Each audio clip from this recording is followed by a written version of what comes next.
Hi, Steph here from TSTC. Just going to lead you through a little warm-up that might be really suitable for running, any of your own workouts at home.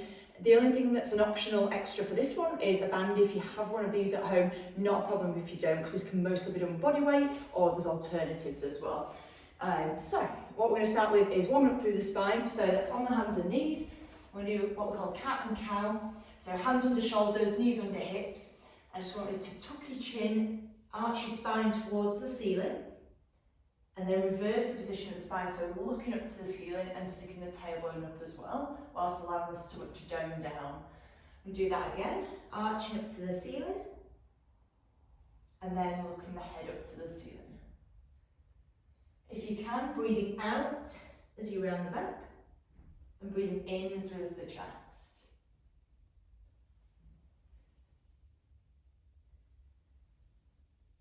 We're just going to keep this going for a few more repetitions.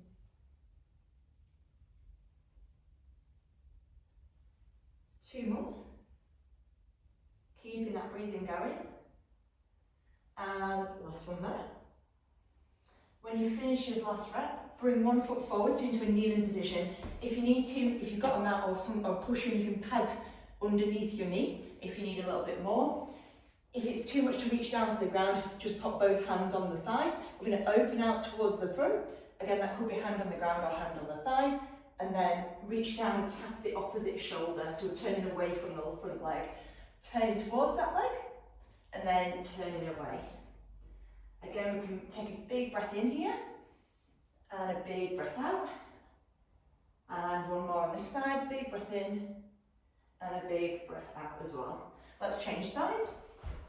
So we're going to do a few reps on this side, same kind of thing, allow those hips to settle. If it's too low to reach down to the ground with the hands, bring the hands up to the thigh instead.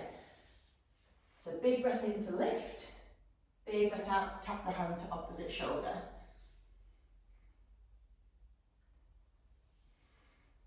That's it, keep it going.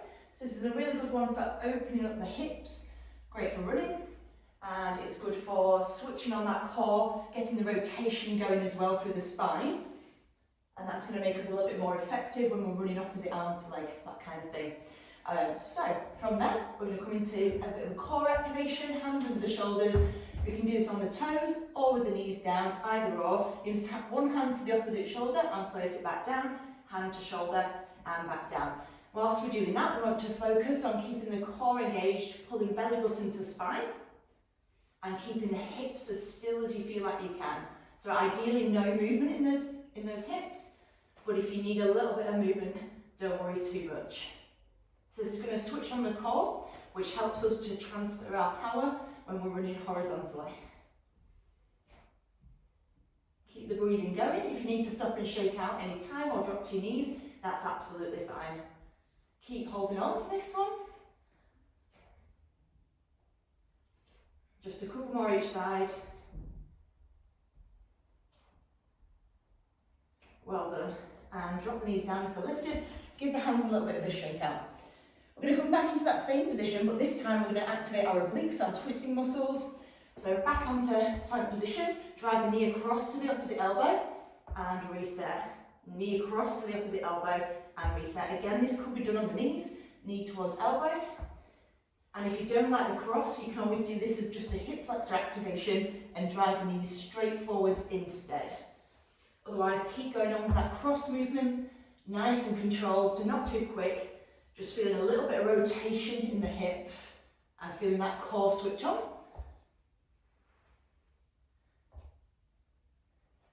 Well done. Just make sure you've evened it out so you're doing an equal number each side. And shake out your hands, come back to standing. So the rest is going to focus more on our legs, starting with a little bit of rotating out through the hip without opening the gate and close the gate. So when you're ready, feel free to hold on to something for balance, out to the side, and then side and back to front. So we're just going in opposite directions, as high or as low as you need to. That's it, keep it going. Well done. We're going to do exactly the same thing on the other side, so turning around, same kind of idea, knee opening out to the side and back in and forwards. Keep the breathing nice and steady here, and just feel those hips opening and mobilising.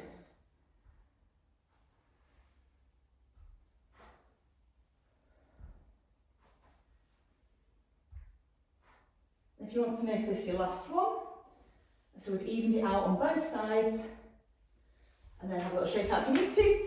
The next one is going to activate the glutes. So if you've got a band, great to use it because it'll switch it on a little bit more. No, don't worry if you haven't, you can do exactly the same thing just without the band. So if you are using it, I'd recommend going just above the knee, so it's not pressing on the kneecaps, just around the thighs, okay? If you've got a wall, you can rest your back foot on, that's ideal, because it'll just give you a little bit of balance, okay? So here we're looking for that front knee to push out into the band. That's going to stay completely still, and it's in a squat position here, okay? So that front knee is not really going to move. It's going to be nice and stable, she says as she falls over. So keep that knee bent. Back knee is going to do the opening and closing. So these are our standing fire hydrants. So again, keep breathing, because when we're balancing, sometimes we can hold our breath. I'm going to really stretch that band out, hold it for a second, slowly back in. Really focusing on deep inside the external rotators in our hip to drive the knee out against the band. That's it, keep it going on this side. Again, you can do this without the band, you just have to be a little bit more mindful of which muscles you want to switch on. And that might be feeling them on the underneath leg, the squatting leg, as well as the moving leg at the back. Let's change sides. So back foot bouncing on the wall, driving that knee out to the side and back in. Now you might feel it more on one side than the other, that's okay. Just really trying to switch it on. If you need to hold on to something for balance, that's fine as well. Keep driving that supporting leg into the floor and driving that back knee out into the band. That's it, well done, good. Shake out if you need to. We're going to come into some squats, again with or without your band.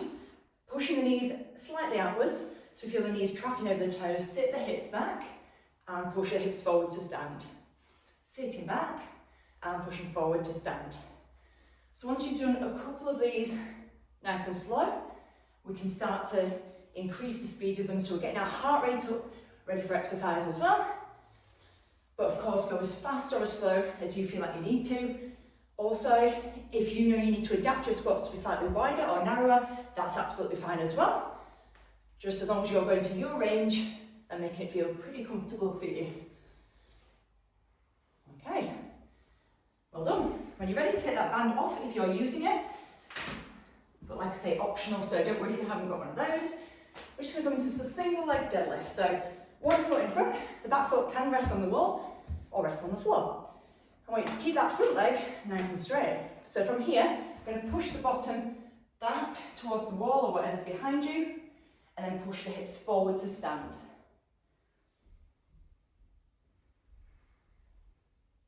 So this can be with a bent leg or more of a straight leg, if you want to feel it more in your hamstrings. And as little weight as possible on that back leg, so all the weight's coming from that supporting leg. Keep going on this side, feeling that stretch and activation. That's it, keep it going. And then change sides. So again, that back foot's nice and light on the floor, just the toe resting there. Push the hips back, feel that stretch in the back of the legs. And again, remember to keep the spine nice and straight. So you want to see that your knees are on a similar line, so they're not really one knee in front and one knee behind. They're on pretty much the same angle. And most of that weight is in your front leg, the one that's stretching, and then squeezing the bum to drive the hips forward. Really focus on switching on that posterior chain. Good. And then for the next one, you might need to hold onto a wall for balance. So we're going to start with feet together, coming into a calf raise. So that could be, it could be with both feet. So we'll start with that one. Again, like I say, you could be balancing onto a wall, that's fine. And just really feeling the calves switching on. And then we can also do that on the single leg as well, up and down. And then if you're on single leg, change legs, really squeezing the back of the leg and not relying too much on the wall for balance.